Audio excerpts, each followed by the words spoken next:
¡Porque vivas se las llevaron! ¡Porque vivas se las llevaron! México, Ciudad Juárez, la ciudad más peligrosa del mundo.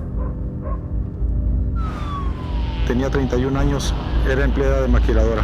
Estos tipos vienen y nos llevan y nadie se va a dar cuenta.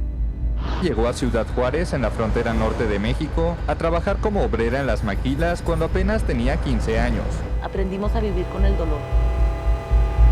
Una mujer va saliendo de un trabajo en la noche en una maquiladora en Ciudad Juárez y es asesinada. Muchas mujeres tienen la misma historia. ¿Se vale soñar, hermana? Hay que cumplir tus metas. Claro. ¿Quién nos protege?